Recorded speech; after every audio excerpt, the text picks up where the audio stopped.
Welcome to Family Gamer TV, where we look through the week in gaming news and bring you what's important to you as families. Now this week, everyone's talking about the Oscars, but we've got our own awards to talk about. That's right, the Family Gaming Awards. We've got the winners, we've counted up the votes.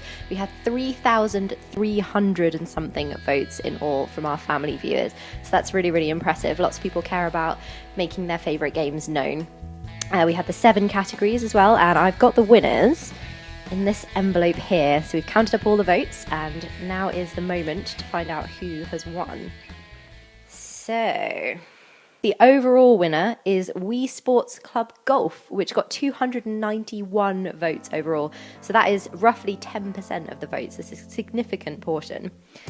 In our youngest category, infants, that's age 3 to 6, Super Mario 3D World came out as the winner. Obviously, this is a game that you can play with 4 people at once, so a great family game. Juniors, age 7 to 11, Lego Marvel Superheroes. Of course, we were bound to have a Lego game in there somewhere. Pretty incredible games for kids. In the teen category, age 12 to 15, Legend of Zelda A Link Between Worlds. That's the 3DS game. For students, which is age 16 to 17, Animal Crossing New Leaf. Now, this might surprise you because it's not a particularly, quote, mature game, but it's really, really good. I've been playing it for almost, well, since it came out now. Really good multiplayer, really good for socialising, visiting your friends' towns and stuff, which might be why it's popular with students. And then for workers, age 18 plus, Assassin's Creed 4 Black Flag. That is an 18 rated game, so you can see why it won that category.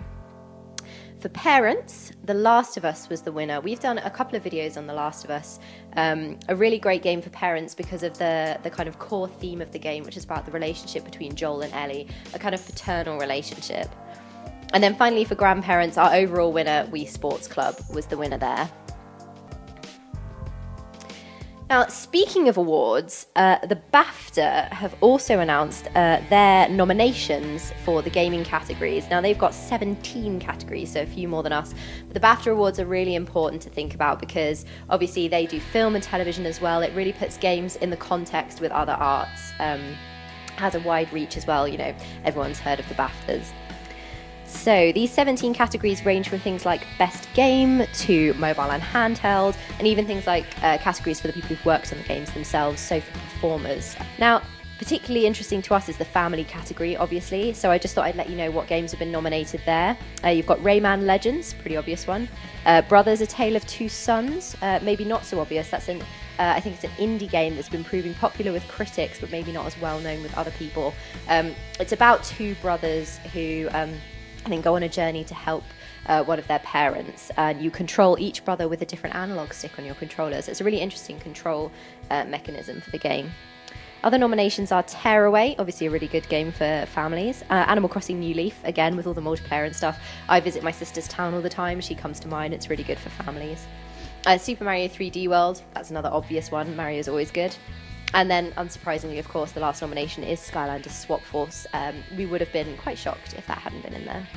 Now, the nominations for Best Game, finally, at these BAFTA Awards, just thought you might like to know, are Tearaway, again, which is good to see, The Last of Us, Grand Theft Auto 5, Super Mario 3D World, Papers, Please, which is an indie game where you play I think someone working in an airport kind of border control, you check people's papers and things. Quite a different game, worth considering for mature players because it's got some really interesting themes to think about. And Assassin's Creed 4 Black Flag. Now, moving away from awards, we've got some sadder news. Nintendo is unfortunately going to close its Wi-Fi connection for Wii and DS games. So while you can still go on your browser and surf the internet on your Wii and your DS, you can no longer play online multiplayer, or you won't be able to when they've closed it down. For games like Mario Kart Wii, Super Smash Bros. Brawl, and Pokemon on the DS. I'm particularly sad about Mario Kart Wii because even though I've got a Wii U and even though I've got more games on that, I still play Mario Kart Wii sometimes with friends that I no longer live nearby. You know, it's a good way to keep in touch with them.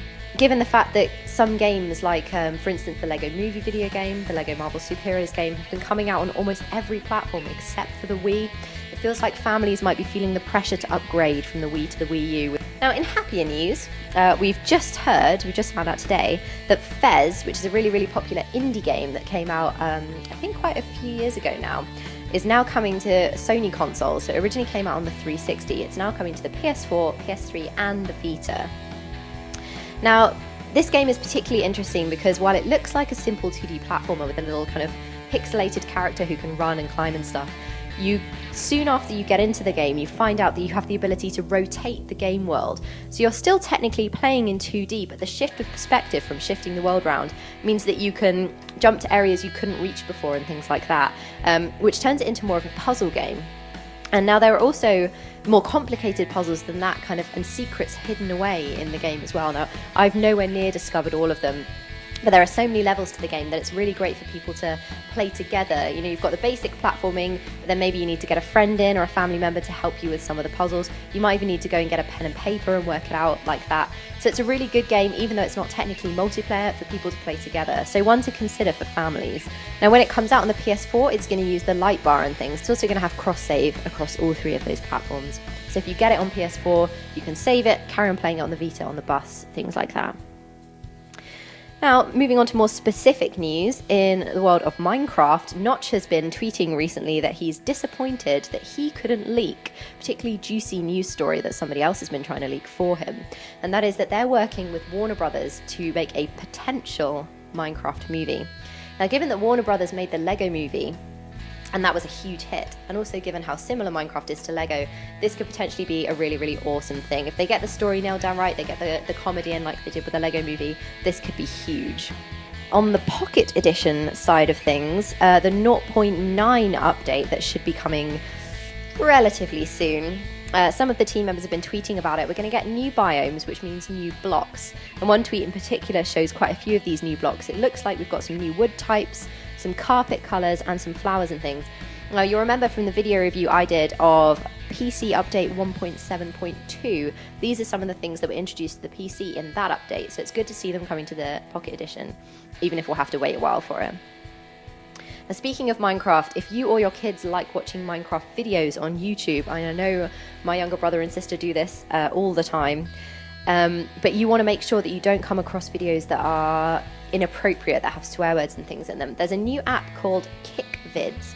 Now, kick here, K-I-C, meaning keep it clean, apparently, which is a collection of videos about Minecraft, but ones that don't have any swear words or inappropriate content in them. So they're still fun, obviously they're still about the game, still by fans who are really, really keen on the game and everything, but they've been specially picked because they're not inappropriate for kids to watch, which is really, really cool. And not only that, but the creator of the app, who is actually the parent of a, quote, 7-year-old Minecraft fanatic, has also grouped the videos under categories like music videos and survival games. So if your kids are interested in particular kinds of Minecraft videos, they'll be able to search them as well. And I think the app should be regularly updated as well, so that's cool. It's only 70p on the iPhone App Store, so maybe worth considering. And moving across to Skylanders, it really does seem like Activision is kind of narrowing its focus on the next game. It's cancelled its Skylanders experience that was going to take place at the Blue Water Shopping Centre in Kent. And this was going to be like an activity day that kids could go to.